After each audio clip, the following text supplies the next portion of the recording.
சக்தி என் போன்ல இப்படி சொல்றாங்க? மாப்பிளைய நல்லா விசாரிச்சு பாருன்னு சொல்றாங்க. அந்த பல்ராம் நாயுடுக்கு போன் போட்டா சுவிட்ச் ஆஃப்னு வருது. சரி, எப்படி அளவு மோதிரம் கொடுக்க மாப்பிளைய அவங்க அண்ணனும் வரதானே போறாங்க? ஒருவேளை வராம போயிட்டா? ஐயோ, குழப்பமா இருக்கே.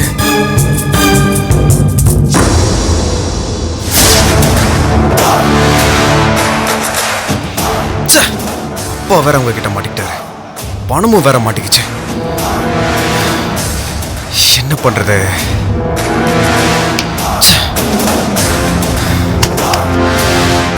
போச்சு. என்ன பண்றது?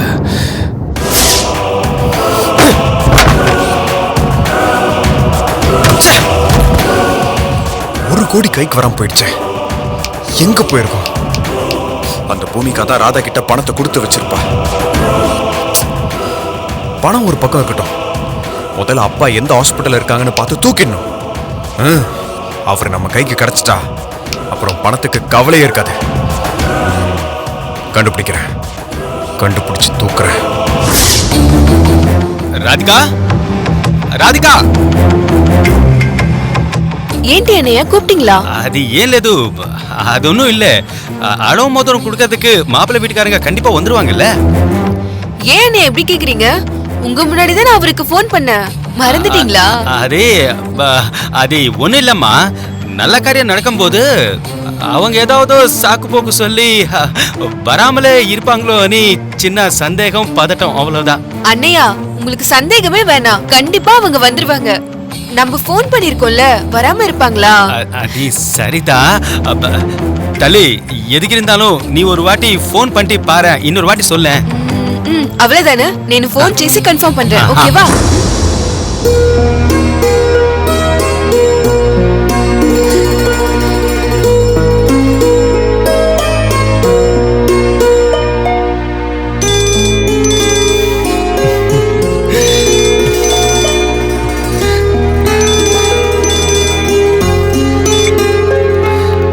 சொல்லு ராதிகா.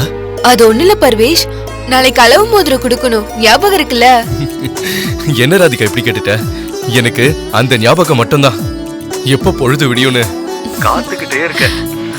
ஏய், மோதிரம்லாம் எனக்கு ஞாபகம் வரல, உன் முகம் மட்டும்தான் எனக்கு ஞாபகத்துல வந்துகிட்டே இருக்கு. எனக்கும் உங்க முகம் தான் ஒவ்வொரு நிமிஷமும் ஞாபகம் வந்துட்டே இருக்கு. நீ அளவு மோதிர விஷயத்துக்காக தான் கால் பண்ணியா, இல்ல நீ என்கிட்ட பேசுற ஆசையில கால் பண்ணியா?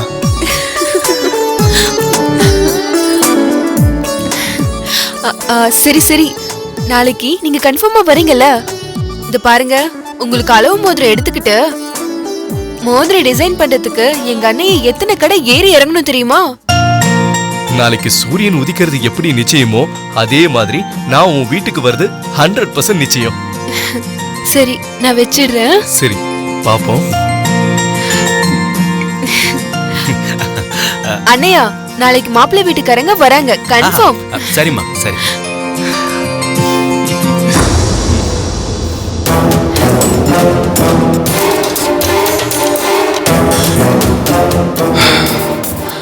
வரட்டும், நாளைக்கு அந்த மாப்பிள்ளை யாருன்னு கண்டுபிடிச்சிடுறேன்.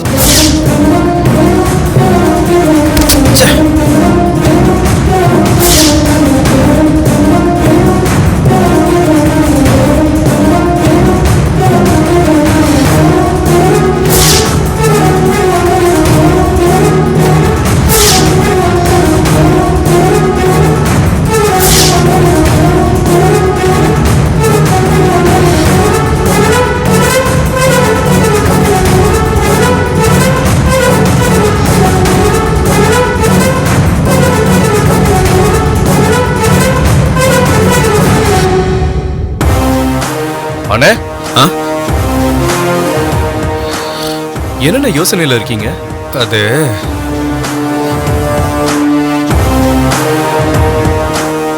அண்ணே, உங்களை தான் கேக்குறேன், என்ன யோசனையில இருக்கீங்க? அது எல்லாம் உன்னை பத்தி தான்டா தம்பி யோசனை. எனக்கு என்னவோ நீங்க என்ன பத்தி யோசிக்கிற மாதிரி தெரியலையே, இது பெருசா பறி கொடுத்த மாதிரி தெரியுது. சேச்சா, அப்படிலாம் எதுவும் இல்ல தம்பி. எல்லாம் உன்னோட கல்யாணம் முடிக்கிறதுக்குள்ள அந்த பூமிக்கா கண்ணில் பற்றக்கூடாதுன்னு தான் தம்பி யோசிச்சுட்டு இருக்கேன். அவங்க கிடக்குறாங்க, அவங்கள சமாளிச்சுக்கலானே. அண்ணே, கொஞ்ச நேரத்துக்கு முன்னாடி ராதிகா எனக்கு ஃபோன் பண்ணானே. நாளைக்கு கண்டிப்பா மறக்காம அளவு மோதிரம் கொடுக்கறதுக்கு வரணும்னு ராதிகா ஃபோன் பண்ணானே. நாளைக்கு கன்ஃபார்மா போறோம் இல்லைண்ணே? அப்பாவை தேடி போலான்னு பார்த்தா இவன் இந்த வேலைக்கு கூப்பிடுறானே. இவனை பார்த்தாலும் பாவமா தான் இருக்கு. இவனை ராதிகாவுக்கு கட்டி வச்சாதான் நம்ம ஜோதிகாவை கல்யாணம் பண்ணிக்க முடியும். அதான் ஒரே வழி. அண்ணே, என்னாச்சு? மறுபடியும் என்ன யோசிச்சுட்டு இருக்கீங்க? யோசிக்கலடா தம்பி. எந்த இடத்திலும் இல்லாம நான் நினைக்கிறது நடக்கணும்னு சொல்லிட்டு ஆண்டவன்ட்ட மௌன பிரார்த்தனை பண்ணிட்டு இருந்தேன். சரிண்ணே, நீங்க நினைக்கிற மாதிரி எல்லாமே நல்லபடியா நடக்கும். நாளைக்கு நம்ம ராதிகா வீட்டுக்கு போறோம், அவ்வளவுதான்.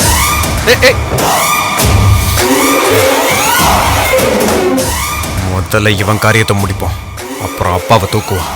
அதான் கரெக்ட்.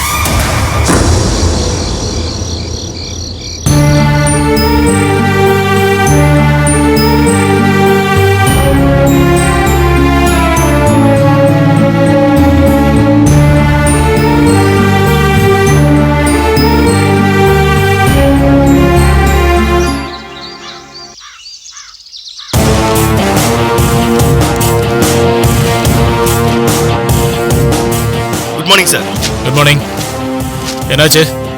நான் சொன்னபடி ஃபாலோ பண்ணீங்களா? அவன் யாருன்னு கண்டுபிடிச்சிங்களா? Yes sir. நீங்க சந்தேகப்பட்டது 100% உண்மை சார். எப்படி அவ்வளோ கன்ஃபார்மாக சொல்றீங்க? ஒரு நிமிஷம் சார். சார், இந்த செல்போன்ல நான் ஃபாலோ பண்ண எல்லாத்தையும் ஷூட் பண்ணியிருக்கேன், பாருங்க சார்.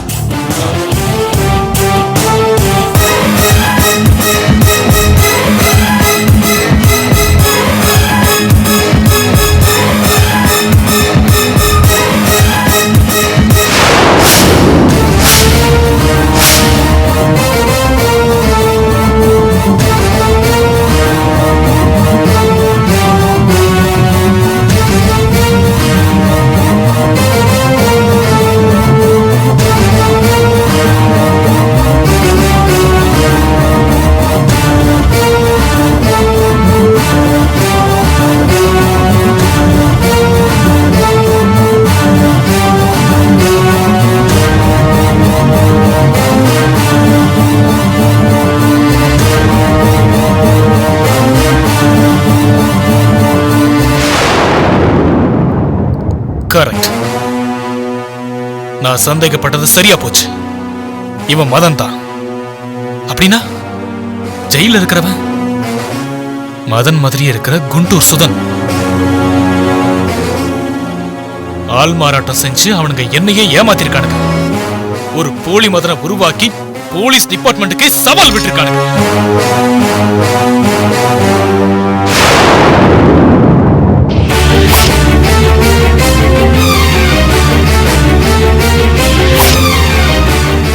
குழந்தைக்கு எந்த பிரச்சனையும் இல்லாம டாக்டர் குழந்தையை காப்பாத்திட்டு வர.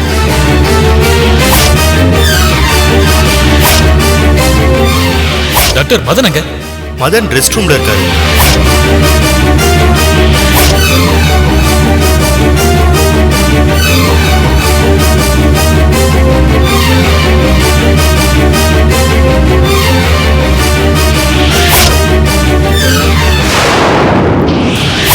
நானும் வேஷம் போடுறவன் இல்ல சார். நானும் கிராமத்தா நேர்மையானவன் சார். அது என் தங்கச்சிக்கு கல்யாணம், அதனால தான் சென்னைக்கு வந்தேன். இப்போ நாங்க எங்க ஊருக்கு போறோம்.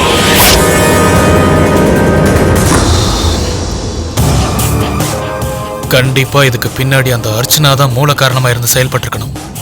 விடமாட்டேன் விடமாட்டேன். ஆள் மாறாட்டம் ஒண்ணு நடந்திருந்தா அது அந்த ஹாஸ்பிட்டல்ல ஆபரேஷன் நடக்கும்போது தான் நடந்திருக்கணும். சந்தேகமே இல்லை. அர்ச்சனாவும் சக்தியும் சேர்ந்து மதனை பெயில்ல கொண்டு வந்து ஆபரேஷன்ங்கிற பேர்ல நம்மளையே ஏமாத்திருக்காங்க. டேய் மதன், உனக்கு தூக்கு கயிறு நிச்சயம்டா. உன்னை பெயில்ல எடுத்து அர்ச்சனாவை கூண்டுல நிறுத்தி சட்டத்துக்கு முன்னாடி நான் தலைகுனிய வைக்கிறேன். இந்த ஏசிபி பாண்டியனா இல்ல அர்ச்சனாவான்னு நான் பாக்குறேன். அப்ப நம்ம இப்பவே கிளம்பி போய் மதனை அரெஸ்ட் பண்ணிடலாமா சார்? அவசரப்படக்கூடாது. மதனை இப்ப பிடிச்சா அவன் வழக்கம் போல அந்த நந்தகுமார் உயிரோட தான் இருக்கான். அவனை பிடிக்கத்தான் நான் இந்த மாறு வேஷம் போட்டிருக்கேன்னு நம்ம காதுலயே பூ சுத்துவான்.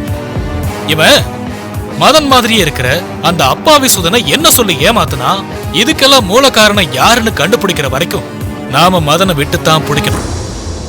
அது வரைக்கும் நீங்க என்ன பண்றீங்கன்னா,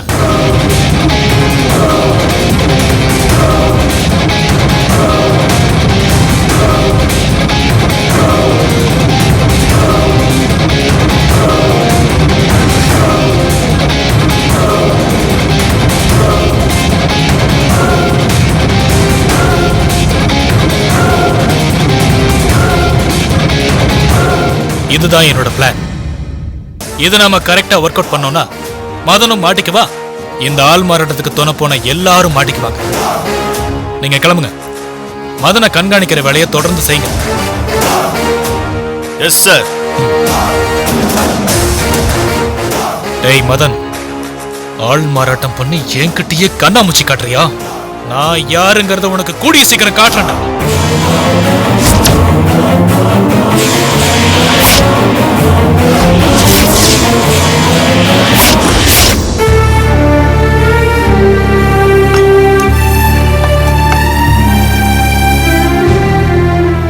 பூமிகா, மா, வேலாயுதம் எப்படி இருக்காரு? டாக்டர் என்ன சொன்னாரு? அவரு கடுமையான ஸ்ட்ரோக்ல பாதிக்கப்பட்டிருக்காருமா. கை கால் செயல் எழுந்துருச்சு, வாய் பேச முடியல. அட கடவுளே, பார்க்கவே பரிதாபமா இருக்குமா. நந்தகுமார் விஷயத்துல நம்ம என்னதான் முடிவெடுக்கிறது? மா, நந்தகுமார் சம்பந்தமா வேலாயுத அங்கிள் மனசுல ஏதோ வெளியே சொல்ல முடியாத ரகசியம் இருக்குன்னு தோணுது. என்ன சொல்ற பூமிகா? எனக்கு ஒண்ணுமே புரியல. மா, பாவம்மா வேலாயுத அங்கிள் உண்மையிலே ரொம்ப நல்லவர். ஆனா நந்தகுமார் கிட்ட ஏதோ ஒரு விஷயத்துல அவனோட பிடியில சிக்கிருக்காரு. அந்த சிக்கல் என்னன்னு வெளியவோ சொல்ல முடியாம, அவன் கிட்ட இருந்து மீளவும் முடியாம பெரிய மலை போராட்டத்துல தவிச்சிட்டு இருந்திருக்காரு. ஒரு விஷயம் தெரியுமாமா? என்ன? ஸ்ட்ரோக்ல கீழே விழும்போது என்னமோ என் மகன் அகோரின்னு அப்படின்னு ஏதோ சொல்லிட்டே இருந்தாருமா. முழுசா சொல்றதுக்குள்ள சுய நினைவை இழந்துட்டாரு. ஏற்கனவே அங்கிள் கிட்ட பேசும்போது அவன் பிறப்புல ஏதோ ஒரு ரகசியம் இருக்குன்னு மிரட்டி இருக்கான். இதெல்லாம் கூட்டி கழிச்சு பார்க்கும்போது கண்டிப்பா ஏதோ ஒரு மர்மம் இருக்கிற மாதிரி தான் தெரியுது. அதை நம்ம கண்டுபிடிக்கணும்னா வேலாயுத அங்கிள் முதல்ல குணமாகணும். அவர் வாய் திறந்து பேசணும். அவர் மனசு திறந்து நடந்ததெல்லாம் சொல்லணும். அப்புறம்தான் நம்மளால ஒரு முடிவெடுக்க முடியும். எனக்கு மனசே சரியில்லை பூமிகா. பிரச்சனை மேல பிரச்சனை நம்ம குடும்பத்துக்கு வந்துகிட்டே இருக்கு. மா, எல்லாத்துக்கும் முடிவுன்னு ஒண்ணு இருக்கு. நீங்க மனசு போட்டு குழப்பிக்காதீங்க. அப்புறம் நான் வர வழியில சாமியாரை பார்த்தேன். அவர் ஒரு பரிகாரம் சொல்லியிருக்காரு. ஆந்திரால குண்டூர் பக்கத்துல நரசிம்மபுரத்துல ஒரு சிவன் கோயில் இருக்கா.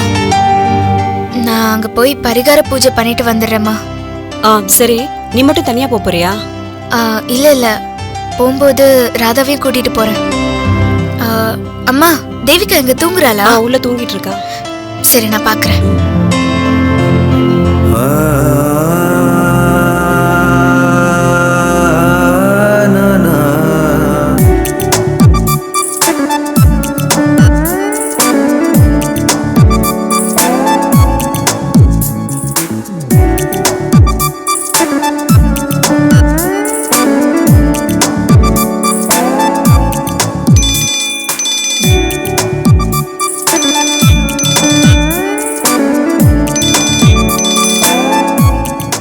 ராதிகா போன் பண்றா.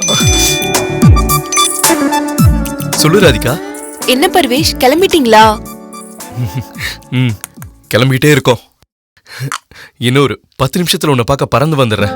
சீக்கிரம் வந்துருங்க பர்வேஷ், உங்களுக்காக தான் நாங்க எல்லாரும் வெயிட் பண்ணிட்டு இருக்கோம். இதோ வந்துடுறேன். வச்சிட்டுமா?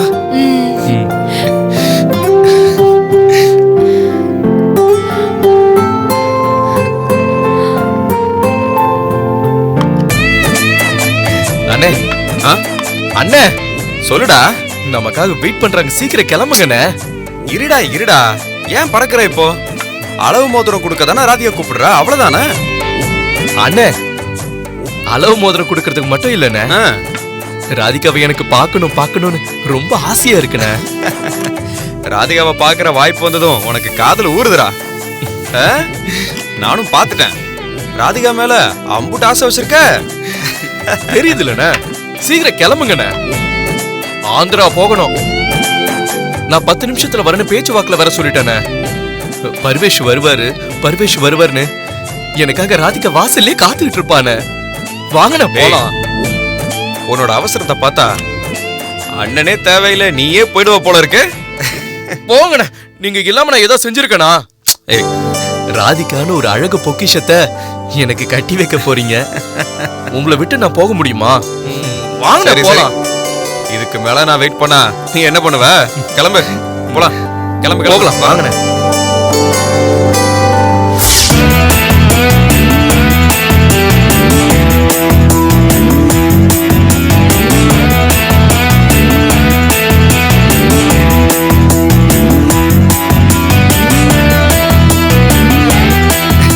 ஏண்டா கல்யாண கலக்கட்டது முகத்துல எடா வெக்கப்படாதடா டேய். போங்கண்ணே.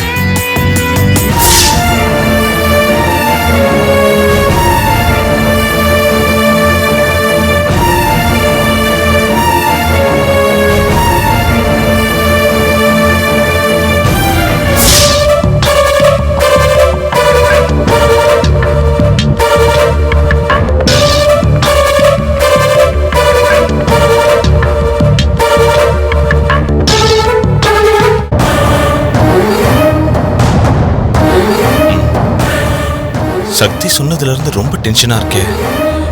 Dupe Balram Naidu, dupe Ananthakumar, dupe பர்வேஷ்னு இப்படி போலியான ஆளுங்களை அனந்தகுமார் அனுப்பி சக்தி கிட்ட ஏன் நடிக்க சொல்லணும்?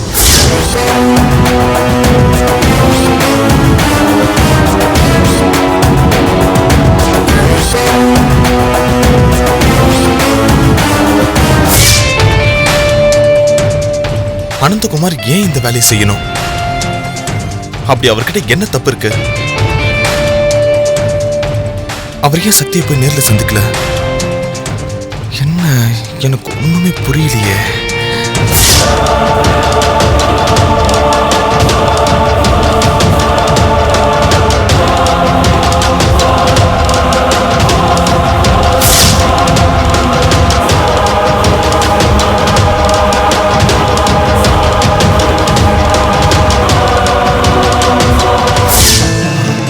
ஒருவேளை நந்தகுமார் தான் அனந்தகுமாரோ?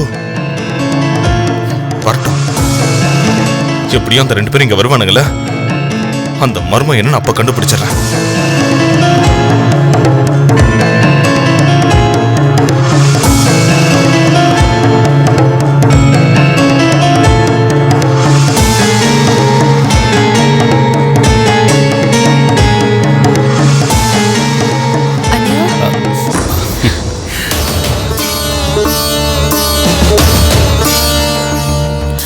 என்னண்ணய்யா ரொம்ப டென்ஷனா இருக்க?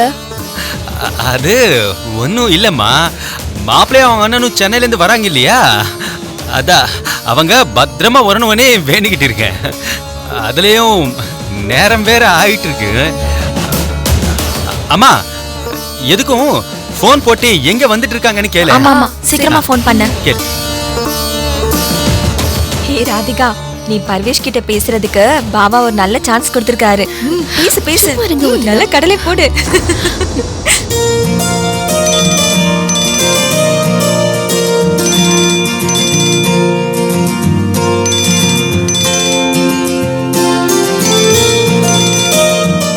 ஏ ராதிகா, ஸ்பீக்கர்ல வை. ஸ்பீக்கர்.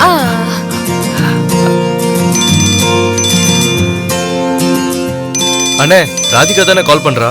பேசு. சரிண்ணே. ஹலோ, சொல்லு ராதிகா. பர்வேஷ், நீங்களும் உங்க அண்ணையும் கிளம்பிட்டீங்களா? உங்களுக்காக தான் நாங்க வெயிட் பண்ணிட்டு இருக்கோம். நீங்க இப்ப எங்க வந்துட்டு இருக்கீங்க? நானும் அண்ணாவும் கிளம்பி வந்துட்டு இருக்கோம். ஆன் தி வேல இருக்கோம். இன்னும் ஒரு 1/2 hourல ரீச் ஆயிடுவோம். சரி. உள்ள போலாம்.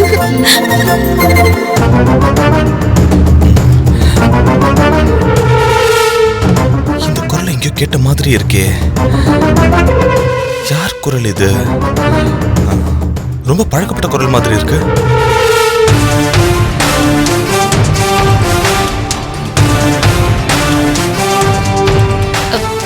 அக்கா திடீர்னு ஃபோன் பண்ணி குண்டூர் சிவன் கோவிலுக்கு தரிசனம் பார்க்கலாம் வான்னு கூட்டிட்டு வந்துட்டீங்க. என்ன விஷயம்க்கா? ஜோசியர் ஏதாவது பரிகாரம் சொல்லியிருக்காரா? இல்ல ராதா, நம்ம சாமி கும்பிடுறதுக்காக மட்டும் போல, அந்த நந்தகுமாரை பிடிக்கிறதுக்காக வந்தா போயிட்டு இருக்கோம். நந்தகுமாரா? அவன் எங்க ஆந்திராவிலயா இருக்கான்? எனக்கு என்னமோ அவன் அங்கதான் இருப்பான்னு என்னோட உள் மனசு சொல்லுது. அது மட்டும் இல்ல, அன்னைக்கு சர்வேஷ் குண்டூர்ல இருந்துதான் அர்ச்சனா அக்கா கிட்ட ஃபோன் பண்ணி பேசியிருக்காரு. அதனால அந்த குண்டூர் ஏரியால நல்லா தேடி பார்த்தோம்னா அந்த அயோக்கிய பையன் நந்தகுமார் நம்ம கண்ணில் கண்டிப்பா சிக்குவான். எனக்கு என்னமோ அந்த நம்பிக்கை இருக்கு, அவனை கண்டிப்பா பிடிச்சிடலாம். அக்கா அப்படின்னா நம்ம ஜோதிகாவுக்கு ஒரு ஃபோன் பண்ணி பாப்போமா? அவ என்ன சொல்றன்னு பாப்போம்.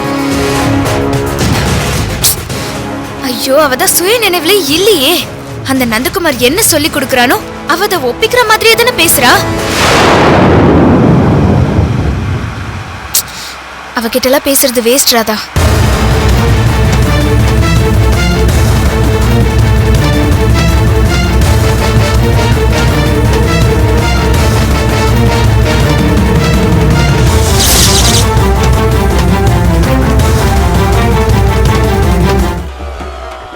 யார் பேருக்கு அர்ச்சனை பண்ணோம்? மொபைலுக்கு சுவாமி. லேசா பண்ணலாமே. என்ன சிஸ்டம்? 1+3 சுவாமி. 1+3 ஆய நமஹ. 3000 mAh பேட்டரி சுவாமி. ஆஹா, 3000 mAh பேட்டரி ஆய நமஹ. ஸ்னாப் டிராகன் ஆய நமஹ. ஆண்ட்ராய்டு OS சுவாமி. ஆண்ட்ராய்டு OS ஆய நமஹ. ஓம் ஐம் க்ரீம் ஓம் கம் கணபதே நமஹ. ஹோம் சொல்லும்போது அங்க அடிக்கிறாங்களா? காலை நீட்டி வச்சு உள்ளாங்கல்ல தான் அடிப்பாங்க. அந்த டிவி ஆஃப் பண்ணுமா. உடனே போலீஸ் ஸ்டேஷன் கம்ப்ளைண்ட் கொடுத்தீங்களா? அவன் நேரம் பவானி டிஎஸ்பி ஆஃபீஸில் போனதுக்கு உனக்கு இதே வேலையா போச்சு அப்படின்னு என்ன கொஞ்சம் வைஃபையா என்னமா பண்ணீங்க? சாரிடா, டிவி சுவிட்ச் பதில் மோடம் சுவிட்ச் ஆஃப் பண்ணிட்டேன். ஒவ்வொருத்தரையும் பார்த்தா பெண்ணு கிடைக்கல. மாப்பிள்ளை இருக்கார், நல்ல வேலையில் இருக்காருங்க. அப்புறம் பொண்ணு தாங்க கிடைக்கல. என்கிட்ட 2 பொண்ணு இருந்துச்சுங்க.